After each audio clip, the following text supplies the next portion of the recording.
Olá pessoal, estamos de volta com Na Sala da Casa, o videocast da Casa do Saber. E hoje a gente vai falar sobre um assunto que eu sei que vocês adoram, eu também, psicanálise. E antes da gente começar aqui a conversar, quero te convidar a se inscrever no canal, clica no botãozinho aqui embaixo. Tem também ali o sininho para você ativar as notificações e não perder nenhum dos nossos próximos episódios e também os destaques, né, os cortes aqui que a gente faz das conversas com os nossos convidados. Mas vou apresentar o tema aqui hoje para vocês, porque vamos falar sobre psicanálise e educação, psicanálise e psicologia na formação do indivíduo. Como essas áreas unidas podem ajudar aí pais e professores a promoverem uma educação mais humanizada, né? Como a gente pode usar todos esses conhecimentos aí na formação da nova geração e da atual geração também. E o nosso convidado de hoje vai nos ajudar a chegar a essa resposta. Espero, né? É um tema Sim, complexo, né, Alexandre? muito, muito. Bom, vou te apresentar aqui para quem não te conhece ainda, que eu acho difícil, porque você tem muitos fãs também, o pessoal aqui da casa te adora. Alexandre Patrício é psicanalista e pedagogo, doutor e mestre em psicologia clínica pela PUC de São Paulo, é autor de vários livros, aí, entre eles Uma Ética do Cuidado, Perto das Trevas, A Depressão em 6 Perspectivas Psicanalíticas e Psicanálise de Boteco, o Inconsciente na Vida Cotidiana. E Psicanálise de Boteco é também o nome do podcast, né, que você é criador e Sim, apresentador também, então seja muito bem-vindo, Ale. obrigado.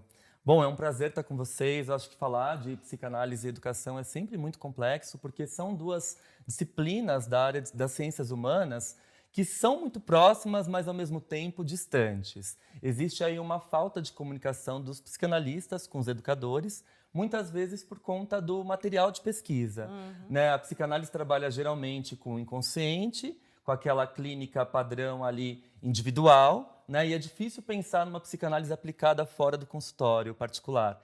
E a educação trabalha com muita gente, né? O Freud, inclusive, já dizia isso, que a psicanálise, quando sai do consultório, ela passa a ser uma psicanálise aplicada. Então, ela exige uma outra forma de dinâmica, uma outra forma de transferência e uma outra forma de metodologia. Mas a temática psicanálise e educação sempre foi algo que me chamou bastante atenção, porque desde o meu mestrado eu trabalho com esse método de investigação, com esse assunto, né? Mas eu acho que tem aí muitos frutos para a gente poder colher e falar sobre, mas é complexo.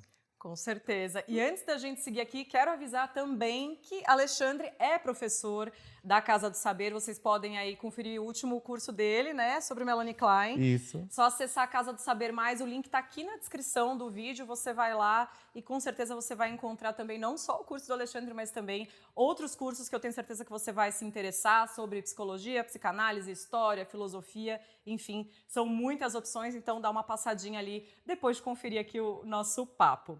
Ale, vamos começar aqui. Você já falou um pouco sobre essa dificuldade, né? Uhum. Então, enfim, a gente pode dizer que psicanálise e educação se conversam, mas não estão conversando tanto quanto poderiam? Eu acho que a gente pode dizer isso. Uma das problemáticas centrais que eu enfrentei quando eu propus essa pesquisa no meu mestrado e principalmente no meu doutorado, que foi uma pesquisa maior lá na PUC de São Paulo, foi justamente isso. Alexandre, como que você vai trazer uma disciplina que acontece na prática dentro de um consultório, muitas vezes ali na dinâmica do analista com o paciente, ou quando a gente atende a crianças, na dinâmica analista, a criança e os pais, no máximo, né? Ou um analista que trabalha com casal também, ali a dinâmica do casal, mas como que você traz para a escola, que envolve tantas pessoas, direção, coordenação, professores, os próprios alunos, a família, a comunidade, a sociedade e a cultura. Então essa foi a questão central que eu enfrentei na minha pesquisa de doutorado e eu fiz questão de chamar outros profissionais que não eram só psicanalistas para comporem a banca, né, de qualificação e de defesa, e eu chamei uma professora da USP que é da área da psicologia da educação. E ela falou assim, falou, Ale, como que você vai pegar uma disciplina que trabalha com a psicologia individual e trazer para a psicologia escolar, ou seja, social?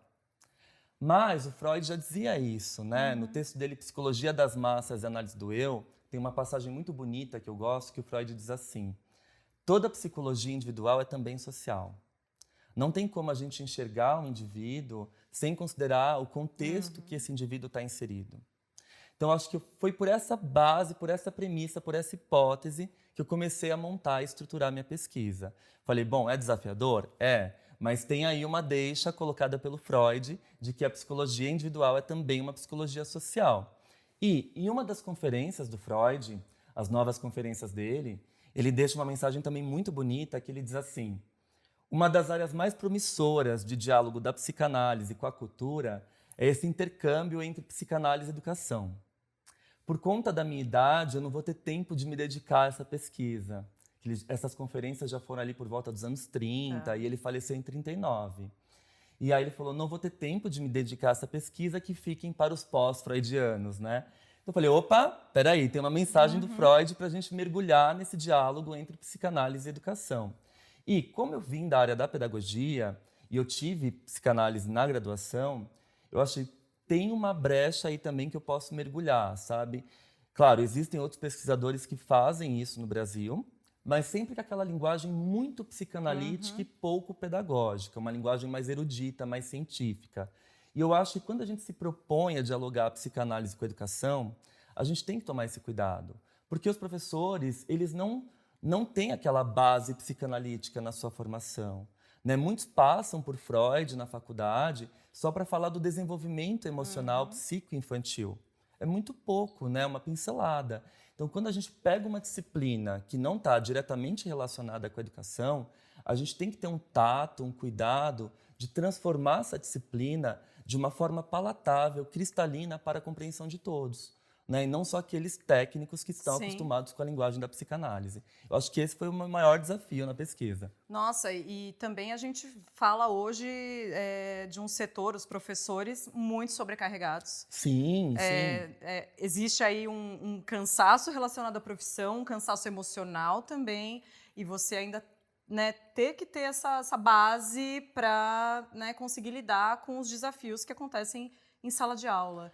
Como que a gente pode cuidar desses professores, até antes da gente entrar aqui também no tema da educação? Que lindo, a sua pergunta eu acho que foi o fio norteador também da minha pesquisa que resultou nos 2 livros, né, o Por uma Ética do Cuidado, volume 1 e 2, que saíram agora recentemente pela Blucher.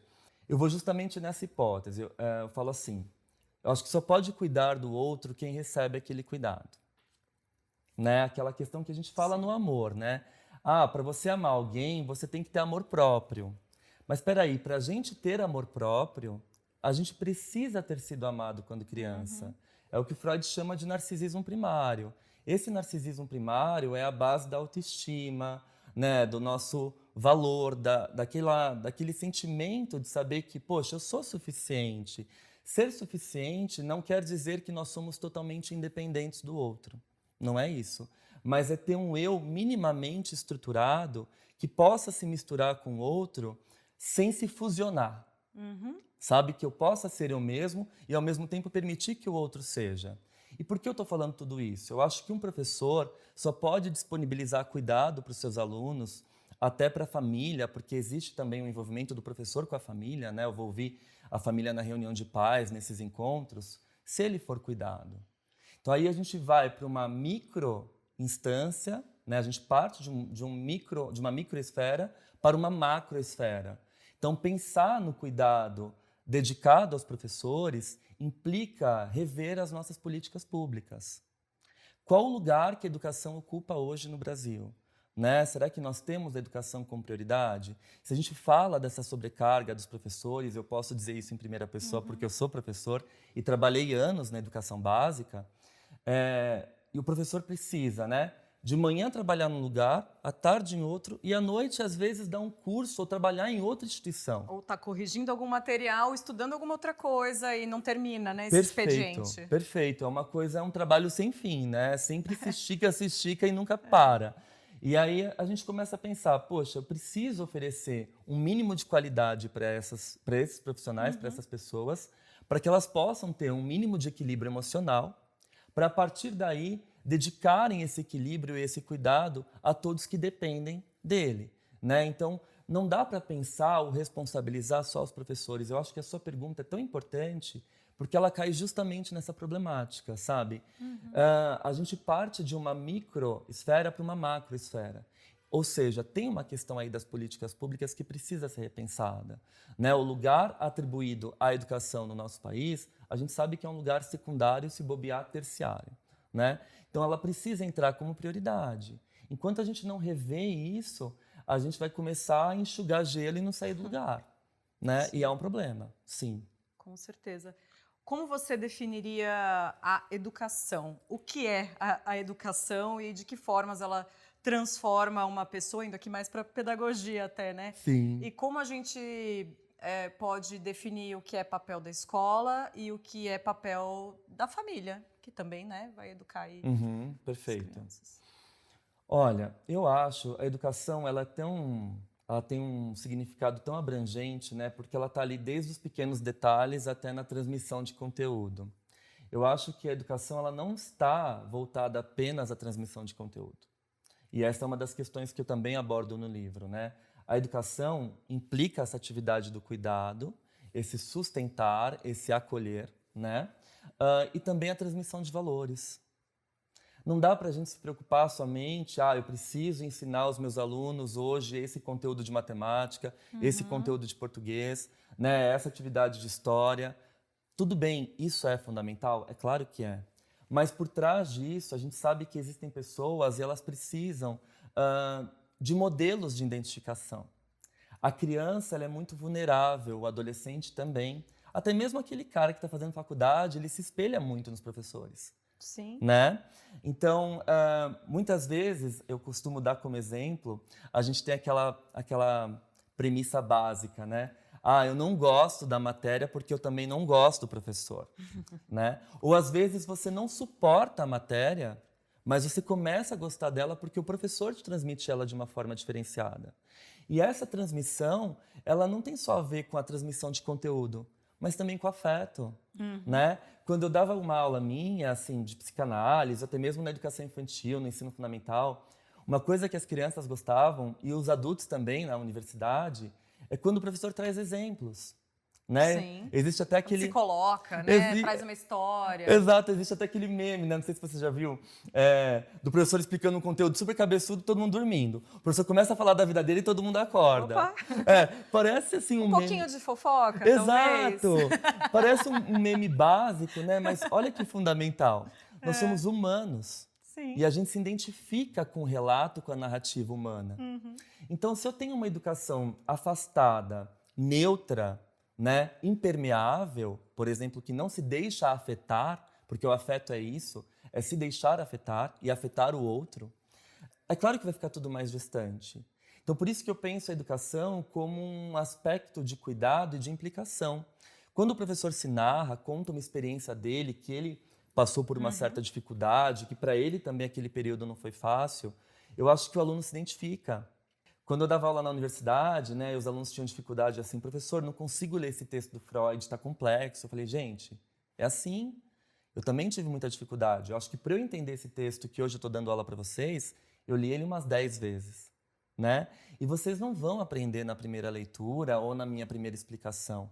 E fiquem tranquilos em relação a essa ansiedade, né? Porque quanto mais ansiedade a gente tem, mais ela bloqueia a nossa capacidade de simbolização. Sim. Né? Então, eu tranquilizava eles trazendo essas minhas narrativas, né, esses meus exemplos, para eles poderem se identificar com a minha questão fundamentalmente humana. Né? Peraí, esse professor não está ali endeusado, né, inatingível. Ele passou por questões que a gente também está passando. Isso gera conexão, empatia. Exatamente, também, né? exatamente. Acho que essa é a base do cuidado. E falar um pouco também, né? Eu acho que a educação basicamente se resume a isso. Ela vai muito além da transmissão. Ela interfere também, ela se costura com o cuidado, com a implicação, com a empatia e a identificação. E quando a gente fala do papel da escola, da família, dos educadores, dos pais, né, na educação das crianças, eu acho que a gente está falando justamente desse trabalho de sensibilidade. Não só de transmitir aquilo que pode, aquilo que não pode, porque, de fato, isso é básico e precisa ser dito. Né? Eu acho que hoje os pais eles têm muito medo de trabalhar com regras, com limites, porque acham que isso vai gerar frustração e exagero nas crianças. Mas vamos lembrar que a frustração é a base da nossa evolução psíquica e emocional. A gente precisa saber lidar com a frustração, né? Porque se a gente tem tudo, como que a gente vai correr atrás dos nossos objetivos, Sim. né? E como a gente vai lidar com o não quando ele aparece? Você não aprendeu, né? Você precisa aprender. Exato. Então, eu acho que hoje, falar da função da educação nessas instâncias, né, familiares, sociais, culturais, é falar também desse papel de implicação, de cuidado que os pais podem ter com as crianças, com os filhos, que ultrapassa a transmissão de valores, né, de conteúdos, mas vai também para uma dimensão ética, né? Então, peraí, eu passei por isso nessa fase também, é difícil, senta aqui, vamos conversar. Não só as proibições e as autorizações, mas também uma dimensão ética, afetiva. Eu acho que isso é fundamental.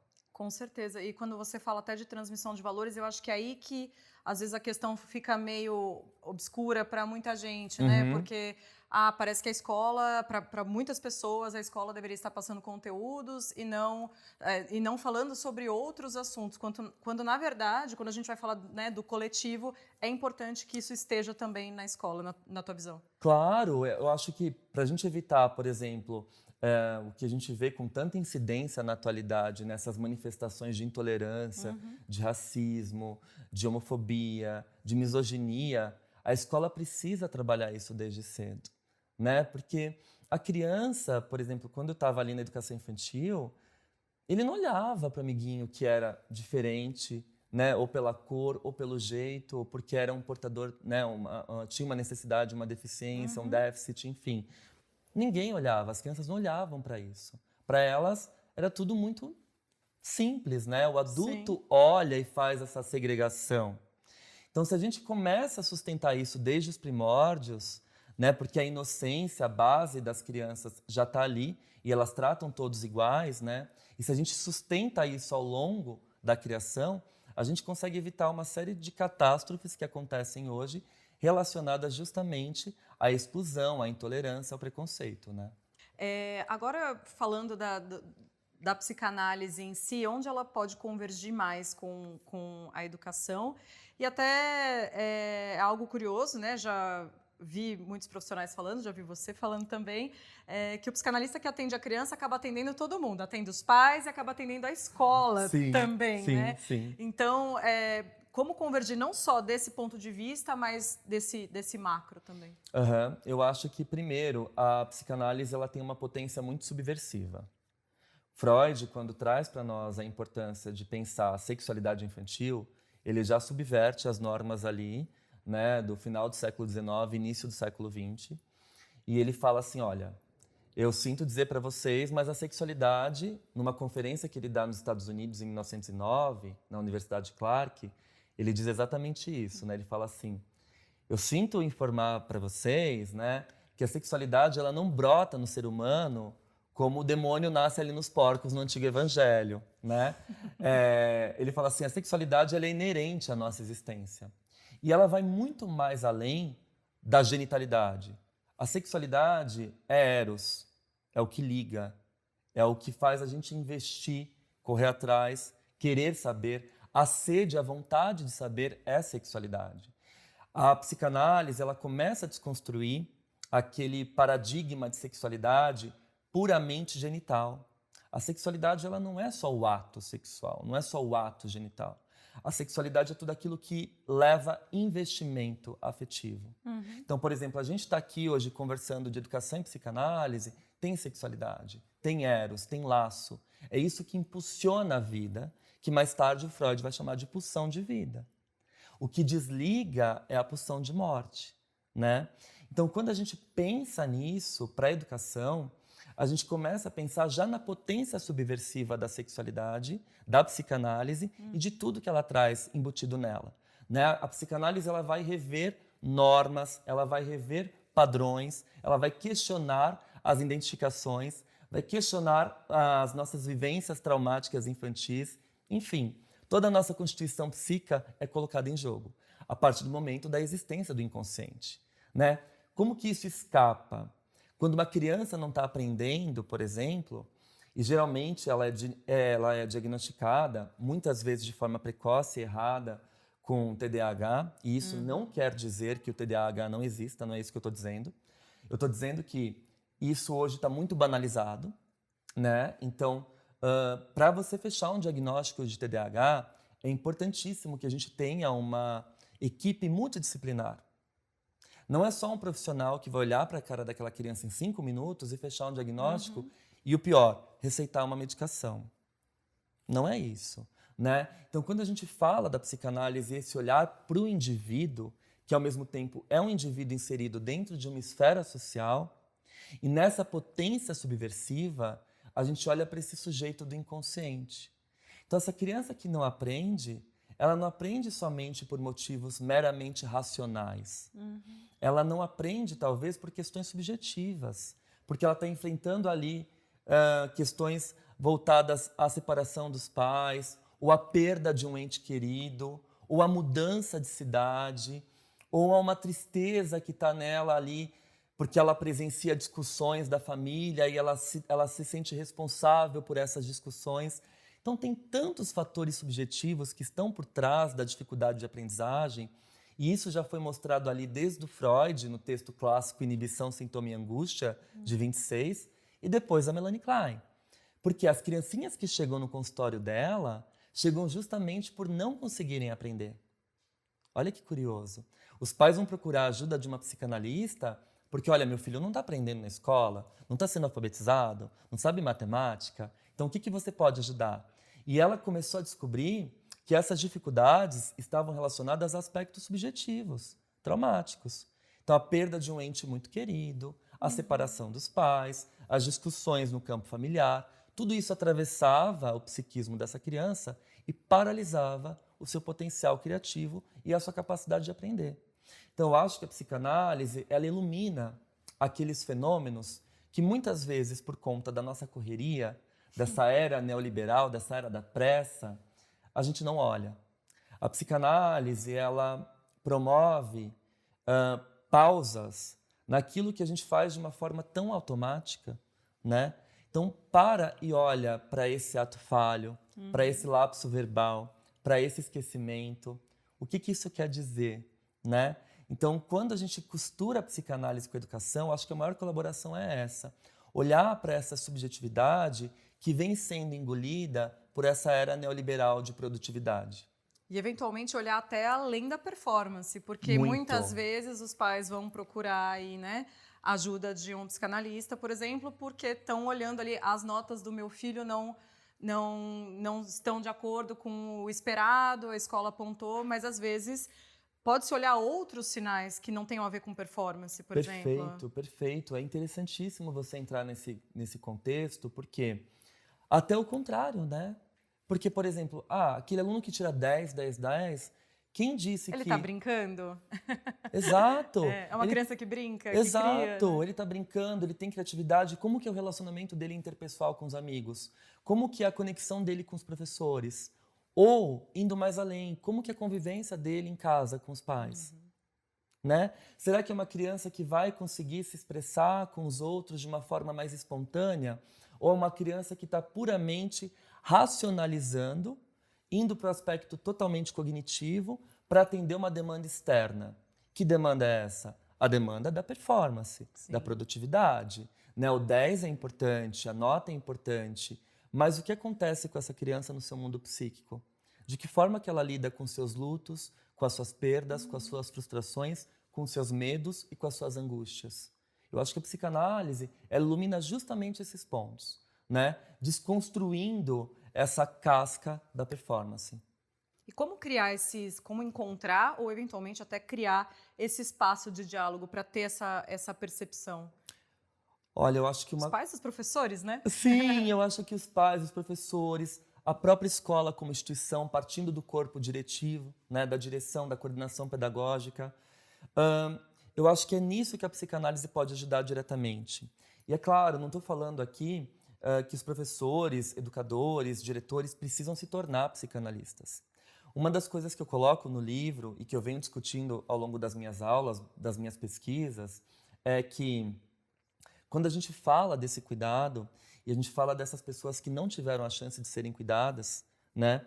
Ou atualmente essa educação que anda tão descuidada pelo próprio governo, pelas próprias políticas públicas, a gente tem outras formas de elaborar esse cuidado. Então, às vezes, uma reunião com os amigos, um filme, uma série que a gente vê, um livro que a gente lê, eles despertam na gente esse cuidado.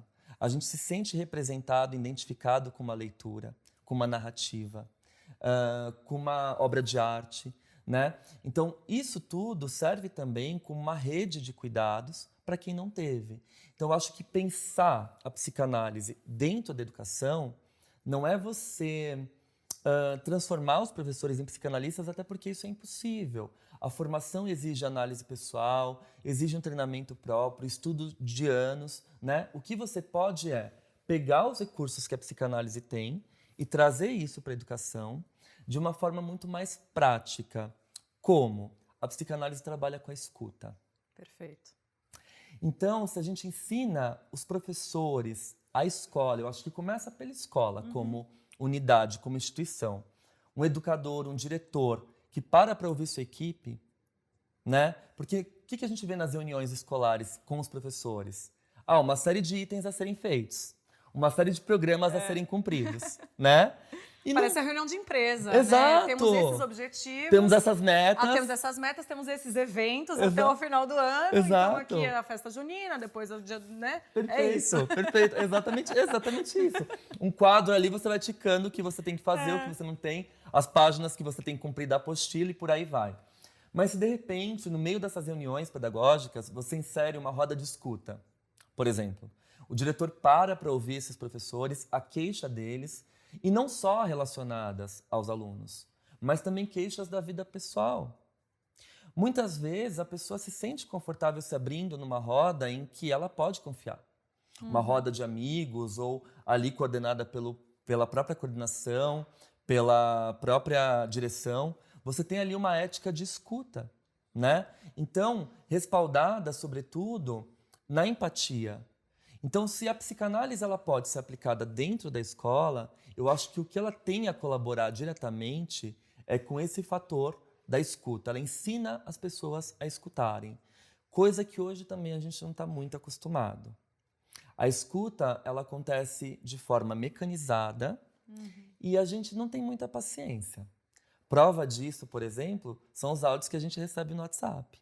A gente já ouve só acelerado, né? Aliás, até o aplicativo já coloca no acelerado automaticamente. Sim. Porque presume que você está com pressa e que você não pode ouvir aquilo em momento algum, né? Exatamente, isso é muito doido. A gente não está treinado, né, a escuta. Por exemplo, a psicanálise, quando ela é praticada dentro de um consultório, é o paciente ou a criança ali brincando, né, o paciente deitado no divã e o analista na cadeira ouvindo o que ele tem a dizer.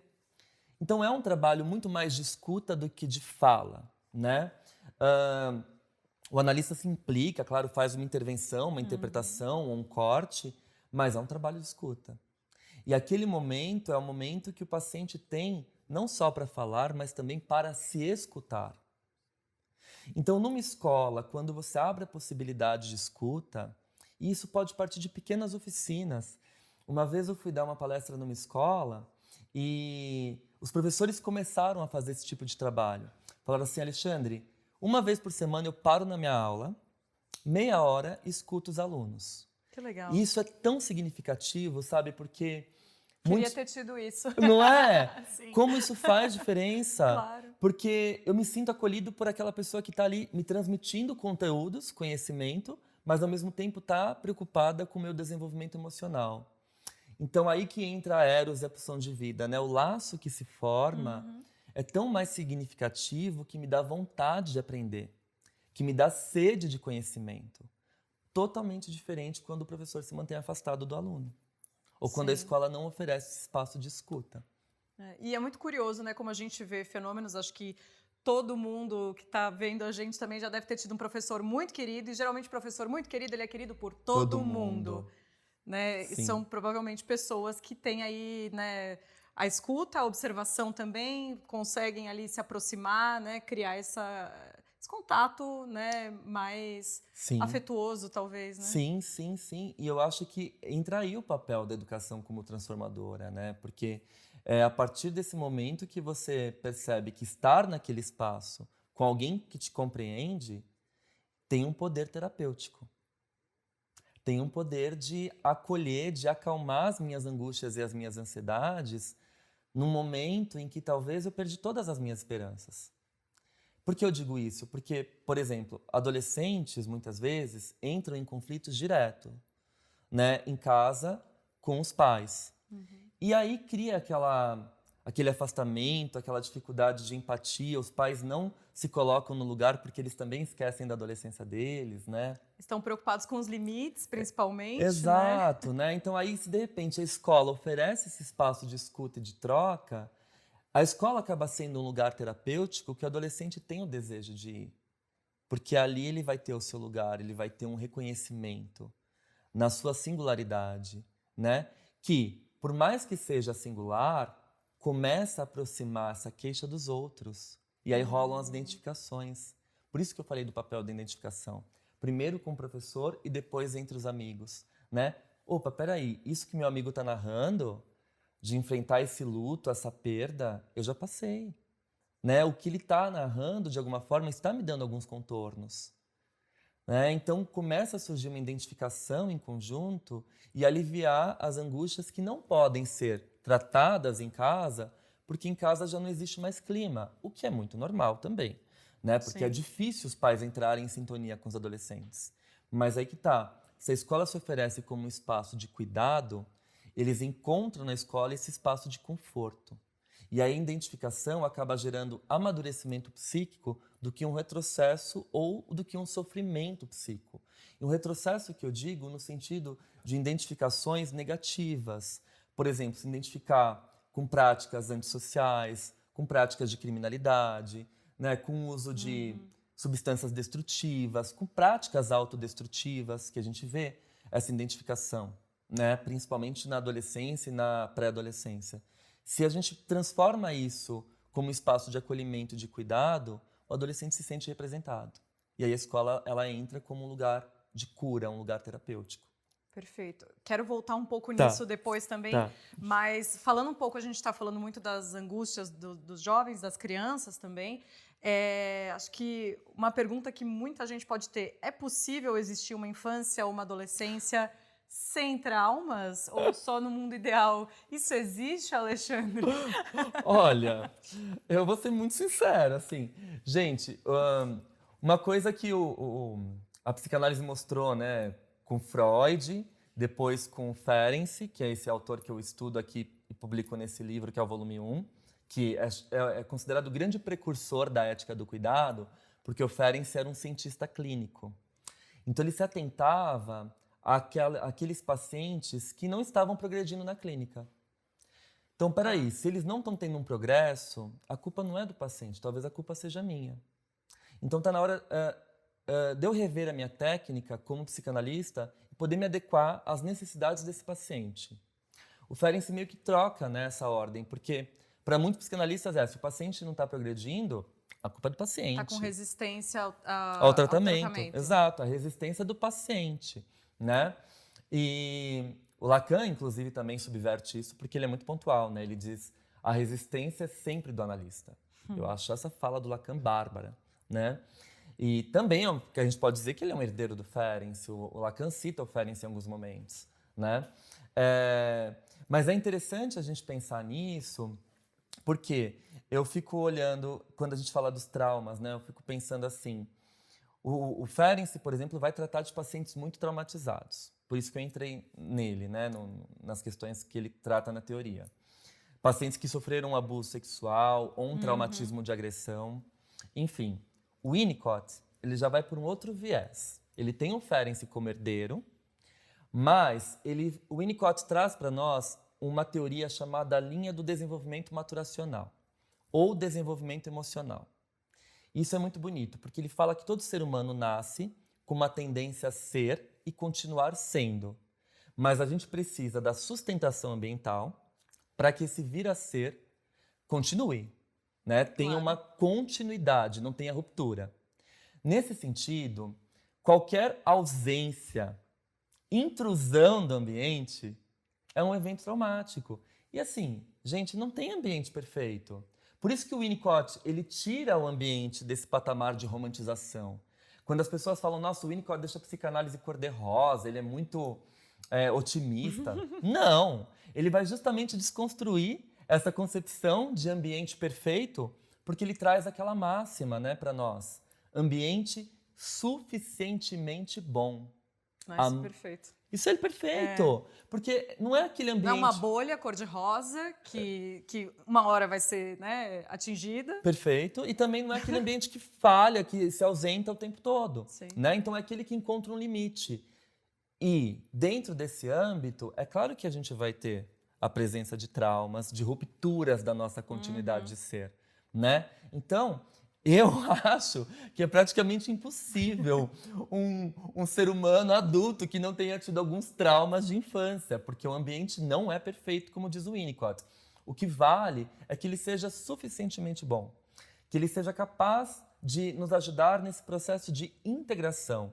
Integração emocional, integração psique-soma, né? Integração espaço-temporal, que são as mínimas integrações que a gente precisa para conviver com o outro.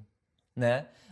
O Winnicott diz que a partir do momento que a gente descobre que tem aquela fase eu sou possibilitada, né, facilitada pelo ambiente cuidador, a gente começa a se relacionar com o outro. Sim. Então, um ambiente minimamente estável é esse que garante a continuidade do ser.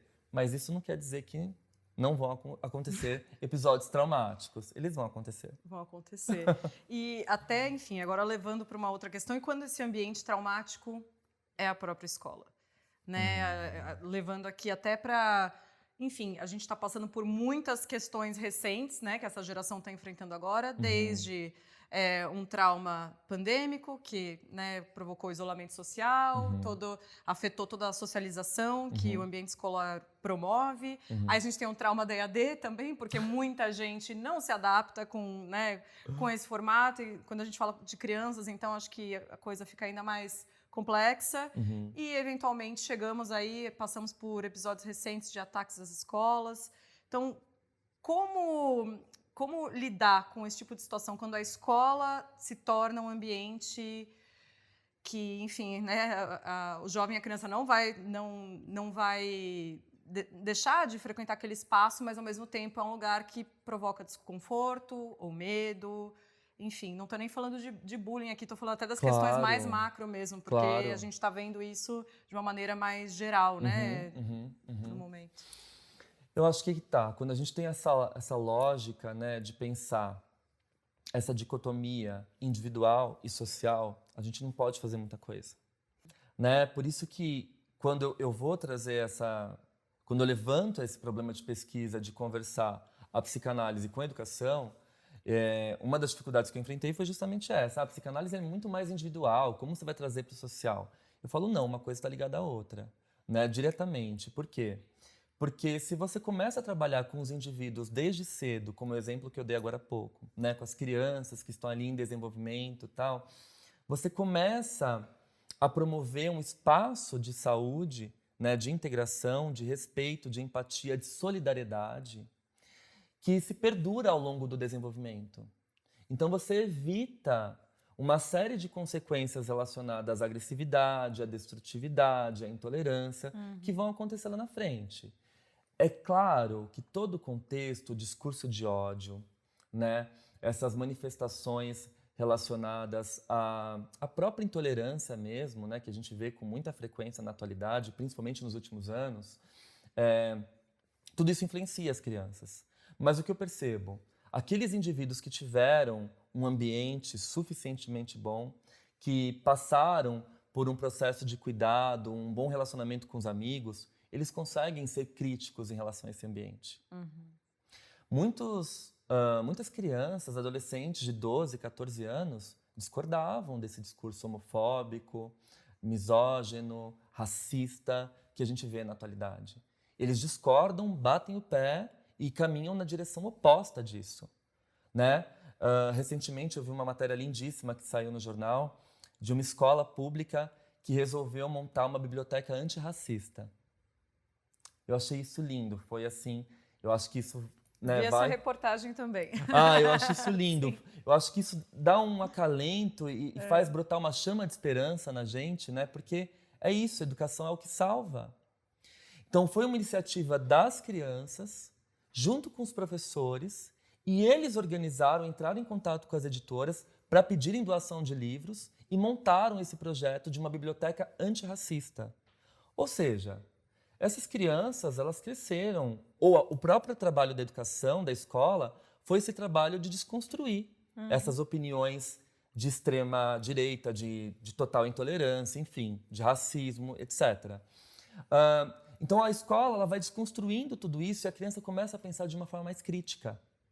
Ela começa a pensar a posição dela como indivíduo, como ser humano e o papel dela como cidadão. De que forma eu posso mudar os rumos de um país marcado pela colonização, pela escravidão, por esse pensamento elitizado, por esse pensamento excludente? De que forma que eu posso fazer isso? Me implicando através de leitura, através do estudo, e a educação é a porta que abre, né, em direção a esse futuro. Então, quando a gente vê essas atitudes que são micro, mas que se transformam em macro, a gente começa a pensar como todas essas tragédias atuais poderiam ter sido evitadas. E não se trata de você trabalhar hoje com maior policiamento nas escolas, né? Ampliar o alcance de armas de fogo, que todos os cidadãos possam ter armas de fogo em casa. Gente, isso é uma loucura, né? Primeiro a gente trabalha com a educação, com o afeto, né? Com a consciência, com o pensamento crítico de que forma eu faço o meu papel como cidadão, de que forma eu colaboro, né, com a sociedade, para poder prevenir. Não é o uso de mais violência que vai prevenir essas condições de violência, esses episódios de violência. Muito pelo contrário. Isso gera ainda mais medo, mais ansiedade, mais insegurança nessas crianças. Então, acho que a forma da gente virar isso do avesso é poder acreditar numa educação transformadora baseada no afeto, sabe? Baseada na implicação, nesse cuidado, que é o que a gente tem discutido até aqui. Eu acho que pensar nesses fenômenos atuais de ódio, de agressividade, de violência, é olhar para trás e pensar para frente. Uma coisa que eu falo muito nas minhas aulas é: não tem como a gente pensar em futuro se a gente não revisita o passado. O problema do nosso país é a gente não tem memória. Né? O que acontece, por exemplo, com o período escravocrata? As pessoas se esquecem. As pessoas se esquecem que o Brasil foi o último país a abolir a escravidão. As pessoas se esquecem que nós tivemos um período de colonização. As pessoas se esquecem da ditadura militar e das atrocidades cometidas pela ditadura. As pessoas se esquecem do mandato do senador, do político, do governo passado. Então, como que a gente vai construir futuro se a gente não olha para o nosso passado? Se a gente não revisita essa história e tenta modificá-la a partir dos recursos que a gente tem? Então, a educação é esse movimento, sabe? De olhar para trás, pensar o presente para poder alterar o futuro. Sem isso, a conta não fecha. Simples assim. Sim. E isso vale tanto para o macro quanto para o micro, né? Na análise, Exato. vamos olhar o passado para não repetir, vamos fazer diferente? Perfeito, não é? Perfeito. Adorei a analogia, perfeito. Vamos no fazer processo diferente. analítico, o paciente faz justamente isso, né? Olhar para trás, ver o que restou dele ao longo dessas identificações, dessas vivências traumáticas, né? Pensar no presente e modificar o que está por vir, Sim. né? Sim, lindo, adorei a analogia, perfeito. Perfeito. E o que eu ia te perguntar também, então, assim, criar esses pequenos espaços de cura mesmo na escola é uma boa alternativa de reforço positivo, né, do espaço. E isso implica, como eu falei, né, nas macroesferas que a gente está discutindo aqui, pensar tanto nas políticas públicas, nas condições de trabalho dos professores, na remuneração desses professores e também na formação dos professores. Não adianta a gente cobrar dos professores capacitação, né, cursos, enfim, se eles não têm condições para tanto. É o que a gente falou no começo. Se o professor trabalha de manhã, de tarde, de noite, e final de semana ele corrige prova e trabalho, como que a escola ou a sociedade vai cobrar desse professor que ele estude psicanálise, por exemplo? Não tem coerência, Ou né? que às vezes até não vai ter condição de fazer a sua própria análise, né? Exato, Não exato. vai ter espaço, às vezes não vai ter condição financeira, não Será? vai ter, enfim. Perfeito, perfeito, exatamente isso. Então, quando eu coloco essa crítica, é justamente para a gente pensar o que está por cima de tudo isso, né? O que Uhum. impede a educação de evoluir, de forma geral? Por que ela está paralisada? Por que a gente não revê essas posturas? E por que a gente não pensa num trabalho mais digno para os nossos educadores? Muita gente hoje em dia não quer ser professor. E isso é assustador, né? Porque uma sociedade sem professor é uma sociedade sem futuro. Então, quando você conversa com donos de escola, diretores, você encontra uma dificuldade enorme de achar professores de determinadas disciplinas, porque não Sim. tem. Muitos se formaram na área e estão realizando outro tipo de atividade, porque não querem lidar com aquela dor de cabeça, com o desrespeito, com a violência que tem dentro da escola, ou fora dela, pelo âmbito familiar, pelo âmbito social.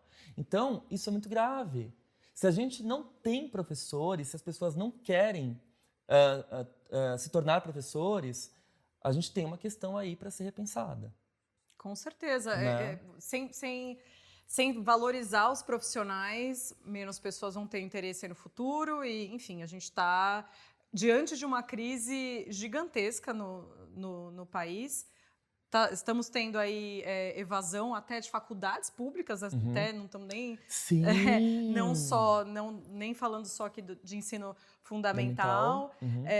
E nesse momento a gente está passando pela reforma do ensino médio, né, Uhum. que está aí mexendo muito com currículo, carga horária, enfim, as disciplinas, agora Uhum. tendo uma formação mais abrangente. Queria saber o que você pensa sobre isso, assim, sobre essa. Porque é difícil, né? Porque a gente vem de uma educação muito formada para que os jovens vão para o ensino superior, né? Assim, com aspectos, né? Claro que também tem suas críticas aí, né? Tem Uhum.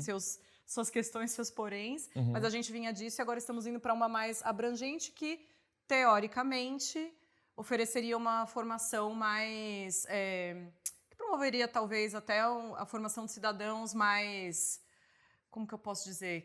Mais Críticos. críticos, exato. Acho Tá. que podemos ir por aí.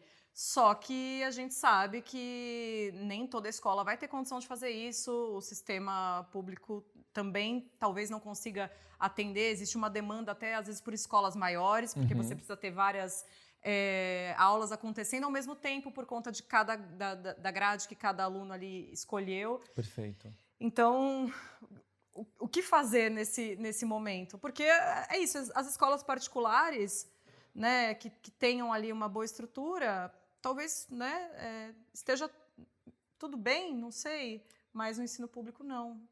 Olha, eu acho que o projeto de educação, de forma geral, independente dessa reforma do ensino médio, mas é claro que isso está ligado diretamente, eu acho que qualquer projeto de educação que seja colocado pelo governo federal, né, pelas instâncias políticas superiores, precisa ser pensado em torno, tendo como objetivo maior, reduzir as desigualdades sociais e não ampliá-las. Uhum.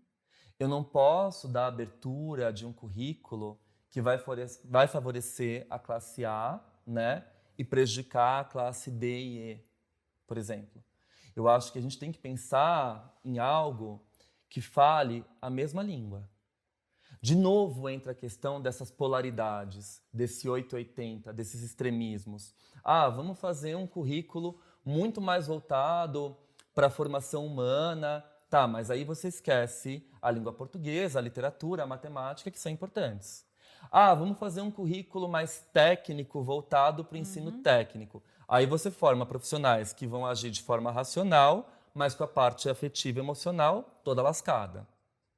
Então, assim, qual que é o limite disso? Onde que a gente encontra um ponto de equilíbrio? Você entende? Eu acho que não dá para a gente pensar nesses extremismos. Eu acho que pensar num currículo plural e mais humanizado é fundamental que a gente possa extinguir essas polarizações. Nós temos disciplinas que são essenciais para a formação humana. E também nós temos outras que levam ao conhecimento mais técnico, que também são essenciais. O que não pode acontecer é um nicho da sociedade ter uma formação simplesmente mais técnica, né?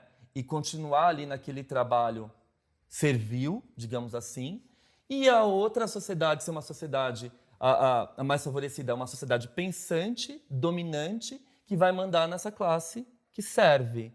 Gente, a gente está reproduzindo o colonialismo, de novo, né? Então, pensar numa reforma do ensino médio, a meu ver, vai muito mais além do que essas discussões que a gente está tendo agora.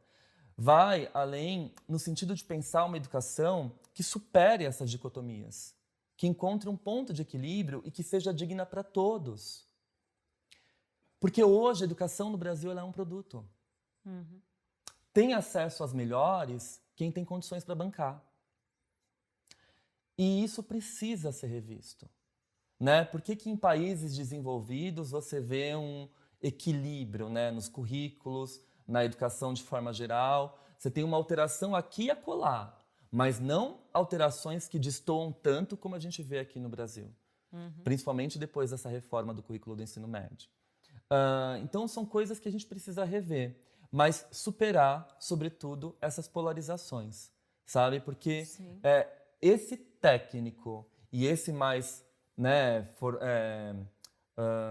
Formação mais humanizada. mais humanizada, exato, mais sensível, enfim, voltado para as áreas de humanas, tudo bem, é importantíssimo, é excelente, mas aí você prioriza uma classe pensante, crítica, e desfavorece outra que vai ser mais mecanizada, funcional. É isso que a gente tem que rever. Enquanto a gente continuar nesses dois polos, a gente vai estar só repetindo esse histórico que a gente tem de desigualdade social. A gente espera que esse debate continue, porque existe ainda essa, né, isso está em pauta, pode ser que mudanças aconteçam, Sim. mas é muito complicado mesmo, porque com essa reforma você tem um aumento da carga horária, então quando você fala também de alunos adolescentes que eventualmente já trabalham, precisam trabalhar, você corre o risco também de maior evasão. Perfeito. E isso vai muito longe, né? Perfeito. O que a gente comentou agora há pouco, né, da evasão de alunos que passam universidades federais. Também.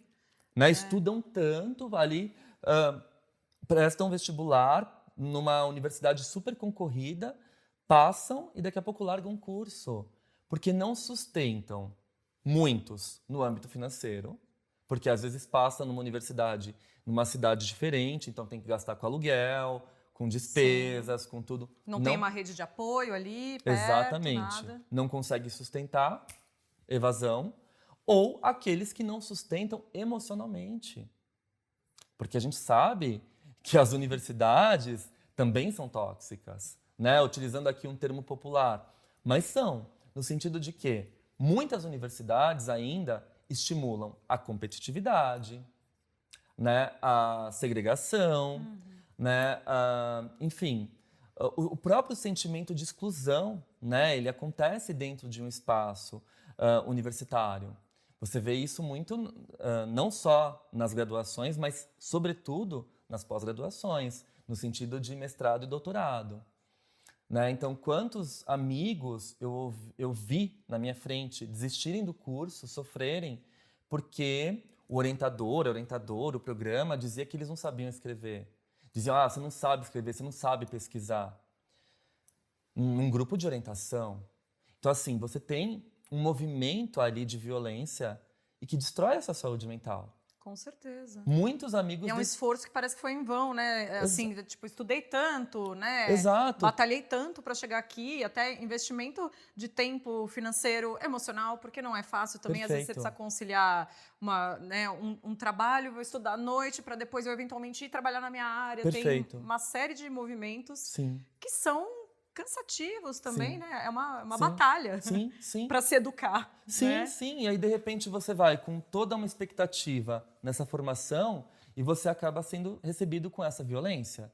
Por quê? Escola, gente, instituição, universidade, você está lá justamente para validar a sua posição de não saber. tanto o professor quanto os alunos.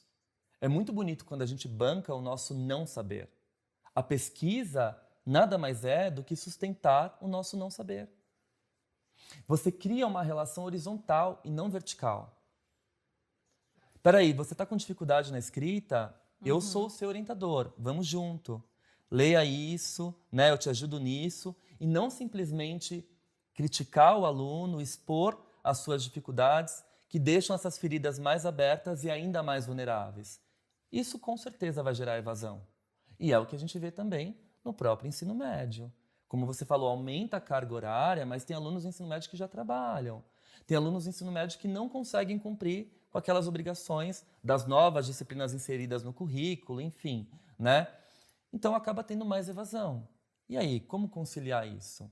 E, de novo, eu acho que a grande tecla que a gente tem que bater é a redução da desigualdade. Enquanto tiver essa dicotomia, ensino técnico versus ensino mais humanizado, mais crítico, né? A gente está reforçando a desigualdade de classes. Com certeza.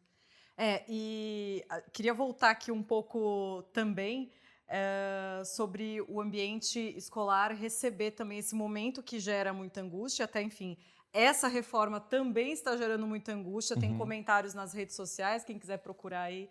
Os alunos estão reclamando, eles estão demandando, estão bravos. Sim. Que a geração deles tá passando por tantas coisas, até, enfim, depois, pós-pandemia também, né? Então, eles estão indo às redes sociais até para reclamar. Tem gente postando foto do currículo, não estou satisfeito, queria mais aula de matemática básica. Então, tem comentários rolando sobre isso. Então, né, os jovens estão se manifestando de fato. Perfeito. Agora, eu queria falar das manifestações que a gente vê, enfim, que são, acho que talvez, você vai falar muito melhor do que eu aqui, mas vou tentar fazer minha pergunta. Manifestações normais da idade, eventualmente que tenham a ver com agressividade ou com aquele instinto mais destrutivo da criança, que isso também acontece nas escolas. E como que a escola pode trabalhar para ser um espaço também de dar vazão para isso, de receber isso, né, de uma maneira positiva e não travar, né? Qual a melhor palavra para usar inibir, aqui? Não né? Inibir, exato. Perfeito.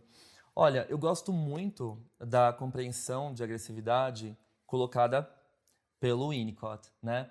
Porque o Freud, a Melanie Klein, o Lacan, os grandes autores da psicanálise que trabalham com o conceito de pulsão de morte, eles atribuem o papel da agressividade, da destrutividade, única e exclusivamente à potência da pulsão de morte. E o Winnicott, ele vai meio na direção oposta. Ele fala assim, olha, eu não acredito que tudo é pulsão de morte, até porque é um conceito especulativo, você acha que vamos investigar isso mais a fundo, porque a agressividade, olha que bonito que ele vai falar. Ele diz assim, a agressividade faz parte da natureza humana e ela está atrelada ao nosso potencial criativo. E aí ele dá um exemplo, né? Não tem como pintar uma tela em branco sem amassar uns tubos de tinta e riscar a tela em branco, né? Você Ela destrói. nunca mais vai ser uma tela em branco, né? Exato, Vai exato. mudar. Eu acho que... E aí que tá, o próprio processo de construção, né? Às vezes, para você construir alguma coisa, você tem que destruir outra, né? Sim. A gente, quando tá brincando ali com nossos blocos de montar, construir um trenzinho, agora quer construir uma casinha. Eu desmonto o trem e construo a casinha. Então tem sempre essa desconstrução. A desconstrução tem uma agressividade embutida. E o Winnicott, ele naturaliza isso. Ele diz assim, olha, não é só o trabalho da pulsão de morte, né? A gente tem os impulsos agressivos, destrutivos, que fazem parte da natureza humana e precisam ser elaborados. Precisam passar pela unidade psique-soma, né? Ou seja, precisam ser apropriados pelo self, pelo sujeito. Como que eles são apropriados? Através da experienciação. Então, a criança precisa de um espaço, né, para rabiscar, para rasgar, para correr, para se sujar. A escola é esse espaço. Escolas muito doutrinadoras, né, aquelas escolas mecânicas tradicionais, elas não toleram que a criança manifeste a sua agressividade. Eles não toleram isso, né? Eles podam, eles reprimem, né? E aí, a gente foi percebendo com o tempo que isso aparecia como sintoma na clínica. Pessoas que tinham uma enorme dificuldade com o seu potencial criativo porque não puderam exercer a sua agressividade na infância. Foram tolhidas. Isso chega até a vida adulta. Chega, permanece até a vida adulta, né? Então, muitas vezes um paciente em análise demora anos para dizer que em algum momento da vida dele ele odiou o pai e a mãe. E tá tudo certo, porque nós somos seres humanos e nós precisamos saber lidar com a ambivalência.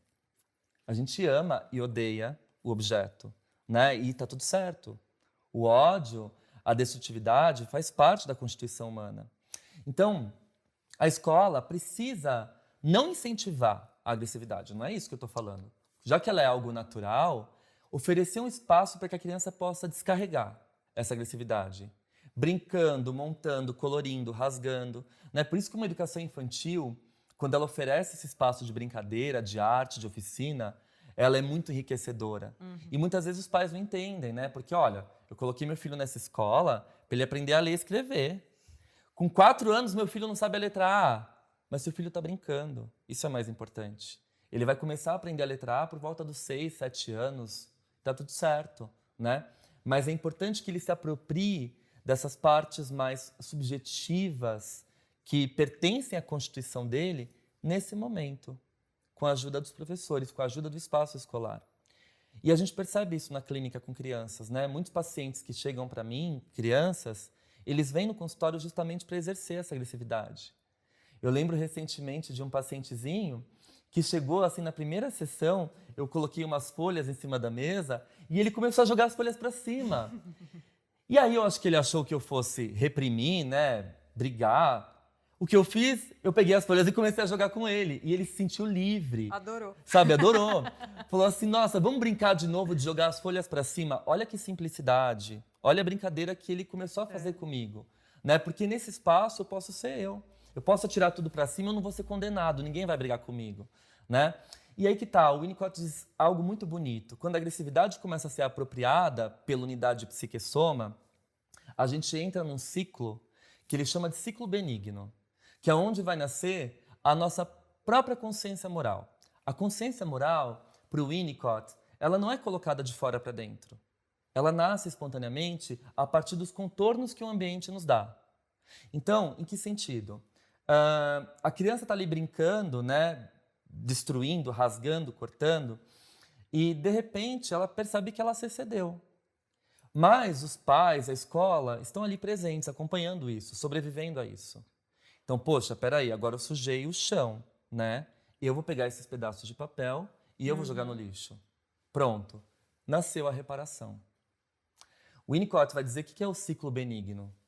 Destruição, sobrevivência, reparação. Quando eu destruo e alguém sobrevive, eu posso reparar. Essa é a consciência verdadeira. Nossa, perfeito, perfeito. E eu achei tudo muito bonito, porque também essa observação do brincar da criança na escola é também onde os professores podem atuar ali para levar, de repente, isso para conversar com pais. Né? É através da brincadeira que você vai observar questões muito importantes que vão além da performance também, né? Perfeito, perfeito. É algo tão simples, mas tão valioso, né? A brincadeira é justamente isso. A Klein dizia isso, né? Os pacientes adultos deitam no divã e começam a falar. Os pacientes crianças chegam no consultório e começam a brincar. Eu acho isso lindo, porque é uma comparação, é uma analogia que faz todo sentido. Né? O brincar é simples, mas quanta coisa a gente vê através do brincar da criança. Né? Excesso de impulsos agressivos destrutivos, talvez na escola, porque ela não possa elaborar esses impulsos em casa. Ela é extremamente repreendida, é uma educação muito controladora, né? E o quanto isso vai influenciar na vida dessa criança, porque, como eu disse, os impulsos agressivos destrutivos fazem parte do nosso desenvolvimento emocional, não podem ser descartados, né? Não podem ser reprimidos ou ignorados, né? E aí a gente vai percebendo isso na escola, né? Com brincar, o quanto eles usam esse espaço que, às vezes, o professor é aquela figura que vai sobreviver, né? Peraí, aqui você pode sujar tudo, tal. E é engraçado, porque quando eu trabalhei anos com crianças, e às vezes dava aula de arte, tudo, e eles iam lá, se sujavam, tal. E eu brincava com eles, e daqui a pouco eles mesmos tinham aquela iniciativa. Professor, agora vamos pegar o paninho e começar a limpar as mesas, senão não vai dar para trabalhar, né? Como é que vai fazer? Como é que continua o dia aqui? É muito bonitinho, porque quando você sustenta, brinca e possibilita, a consciência moral, ela nasce de uma forma espontânea, que é o que o Winnicott vai dizer. O gesto espontâneo, aquele gesto que a gente tem na nossa essência humana, é o que tem de mais valioso. Quando a gente começa a substituir o gesto espontâneo do ser humano pelo gesto externo, por aquilo que vem de fora, por aquilo que a gente acha que é certo ou errado, que tem que fazer ou que não tem que fazer, a criança perde a espontaneidade. O que a gente vê, por exemplo, nas grandes empresas. Às vezes chega um funcionário, né, ali com uma cabeça super criativa, com uma mente super aberta, mas a empresa é rígida, cheia de regras. E aí ele começa a adoecer, porque a sua espontaneidade está sendo substituída por essas burocracias, por esses afazeres da empresa. Então a vida dele meio que começa a perder a conexão, começa a não mais fazer sentido, porque se torna uma vida automática, vivida ali na casca, na borda. Sim. Né? Isso acontece até com áreas criativas, né? O criativo que está trabalhando numa área criativa e não consegue exercer a sua criatividade também. Perfeito. Acontece muito, né? Muito. Quando a gente, sei lá, tem demanda de trabalho para tal tema, mas espera aí, eu não estou focado nesse tema agora, né? Eu digo como escritor, por exemplo. Às vezes chega a proposta, Ale, você consegue escrever uma coluna sobre tal coisa? Eu falo assim, olha, sobre tal coisa não, mas eu posso escrever sobre tal coisa. Que tal? Não é? Porque se a gente atende essa demanda externa, a gente abre mão do nosso potencial criativo em prol daquilo que é imposto para nós. Então, aí a criatividade desaba, né? Ela se dissolve, ela quebra. Porque não tem como eu sustentar isso se isso vem de fora e não é meu. É aprender a dizer não. Voltando ao que falamos lá no comecinho Exatamente. também, Sim, né? sim. Mas não vai funcionar para mim agora, Sim. mas olha, podemos fazer isso aqui. Sim, Né? sim. Uma resposta. E quando funciona, sai de uma forma tão mecânica que a gente não se reconhece naquilo, né? A gente não se reconhece. Pois é.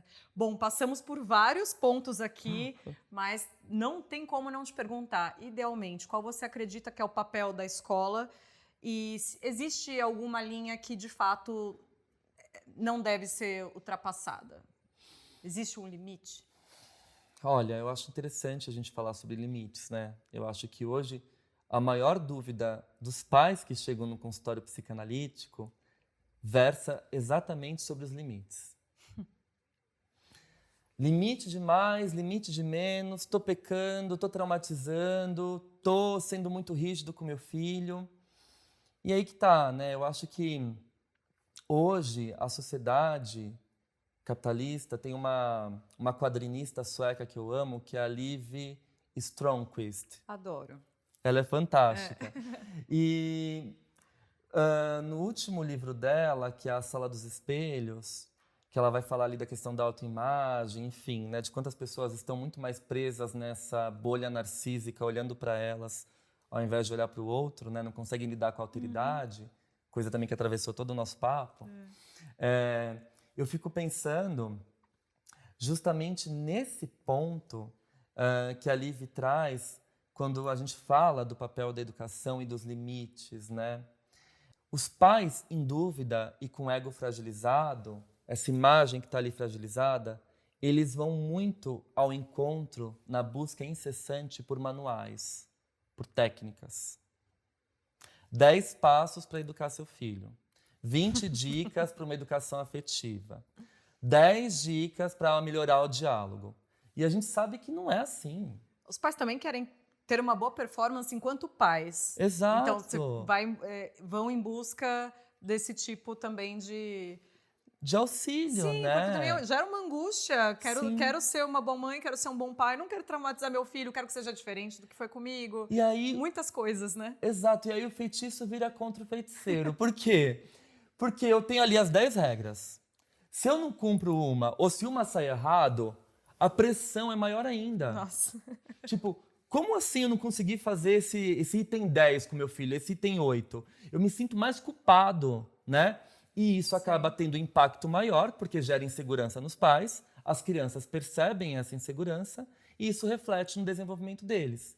Então, quando os pais me procuram, me ajuda a criar meu filho, né?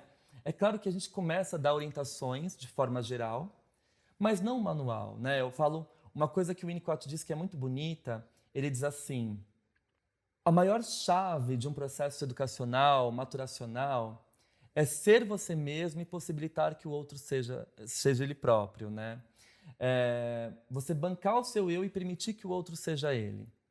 E o que seria bancar esse seu eu? É sustentar o seu gesto criativo, a sua espontaneidade. Às vezes, o melhor que a gente tem para fazer para os nossos filhos é ser espontâneo. É falar a verdade, falar que a gente já passou por isso. Né? Eu lembro de um episódio que eu atendi de uma família cheia de defesas, muito enrijecida, que queria ser muito perfeita para o filho adolescente.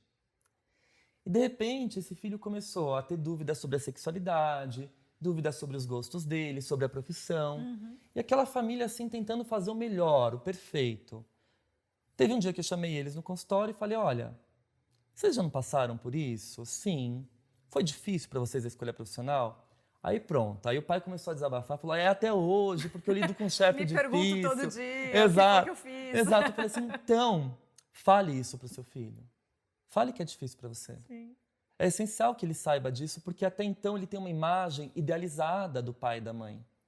Se meu pai e minha mãe vivem um mundo maravilhoso, São bem-sucedidos, né? A imagem que gera. Exato. Como que eu vou falhar?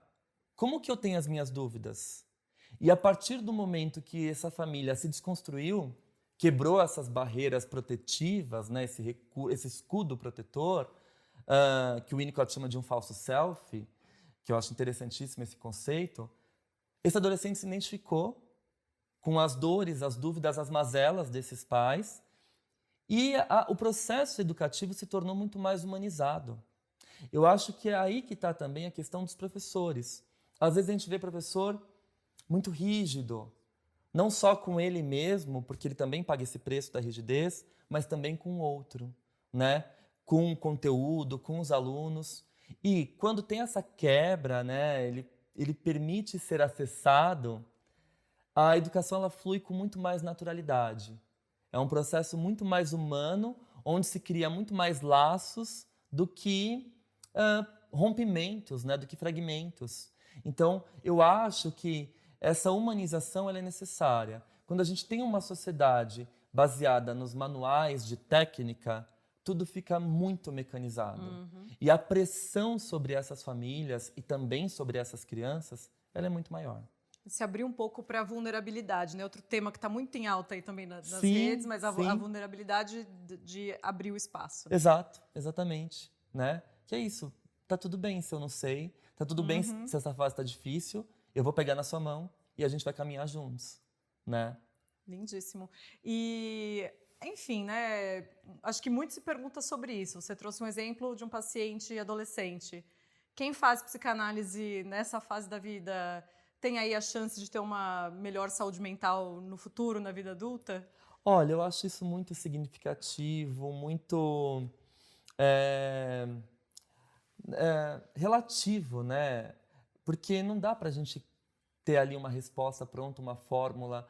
Eu acho que a psicanálise ajuda muito, né? O sujeito ele está diante do próprio discurso, dos seus conflitos inconscientes, das suas inseguranças, se despindo. Isso é muito bonito, né? O processo analítico é como uma cebola que você vai tirando as camadas até chegar no núcleo. Eu acho que quanto mais a gente conhece esse núcleo, mais a gente pode lutar para mantê-lo, para assegurar a saúde, o equilíbrio dele, né? Quando a gente se conhece e sabe ali a nossa origem, os nossos desejos, as nossas dificuldades, as nossas vulnerabilidades, a gente consegue bancar isso com mais facilidade se a gente desconhece completamente. Eu acho que a psicanálise, eu gosto muito dessa expressão, a gente não coloca nada ali. Às vezes a gente ajuda no processo de simbolização, mas a gente vai tirando essas camadas para que a pessoa descubra ela mesma. A psicanálise é apresentar o sujeito para ele próprio. Aquele sujeito que a gente passa ali, ignora, aquela infância que a gente cresce e não dá muita bola, aquelas ocorrências na escola que a gente acha que foi tudo bem, na verdade não foram. Não foi. São as causas das nossas, Quem nunca, né? Das nossas inseguranças, dos nossos medos, das nossas persecutoriedades, né? Enfim, travam a nossa vida em algum momento. Mas é justamente colocar esse sujeito diante do espelho e falar, olha, você é tudo isso. E o que você faz a partir disso? É uma decisão sua. A gente está aqui para dar esse contorno, para segurar a sua mão. Para o caminho que você for escolher, né? Mas é importante que você olhe para o espelho e saiba quem você é. Eu acho que o preço que a gente paga hoje por rejeitar a nossa essência, ou até mesmo ignorar, porque a gente ignora, por conta dessa performance, da produtividade, a gente passa por cima por quem a gente é, né? A gente passa por cima da nossa essência. O preço que a gente paga por isso é muito alto, né? É um prejuízo muito grande. Quando a gente vai ver, a vida passou e aquilo que a gente é de fato se perdeu. Então, acho que um dos trabalhos mais lindos da psicanálise é a capacidade do sujeito olhar para dentro e perceber que a vida não é só flores, que a vida não é romantizada, que a vida não é perfeita, não é idealizada. Mas o que a gente faz com isso? Sim. Aí está a grande virada, né? O que a gente faz como diz Caetano, com a nossa dor e delícia de ser, né? Com certeza. O que a gente faz com isso? Até mesmo, eu gostei muito da analogia da cebola, até mesmo para conhecer esse núcleo, mas no futuro, tô achando que estou saindo um pouco, vou retomar para o consultório, vou voltar, né? Eu acho que tem essa concepção, né, de achar, nossa, um tratamento psicanalítico dura 20 anos, 15 anos. Pode ser, pode não ser. Aconteceu já comigo e com vários amigos meus psicanalistas, da gente receber um paciente que tinha uma queixa específica. Essa queixa foi tratada ao longo da análise. Em 6, 7, 8 meses, o paciente se deu alta, né? Ele fala, Lê, aquele medo que eu tinha, aquela insegurança, eu consegui reconstruir, elaborar. Mas mesmo assim, eu posso voltar quando a coisa ficar feia? Eu falei, pode. Quando a corda apertar, volta. E eu acho que isso que dá aquela sensação de conforto, né? Com certeza. Uma das coisas mais bonitas da ética do cuidado é isso. O cuidado é você saber segurar, abraçar, mas é também saber soltar. Se você continua segurando naquela ideia de fazer o bem, sabe, eu quero o melhor para aquele sujeito e ele continua no meu colo, você está controlando. E controle não é cuidado. Sim.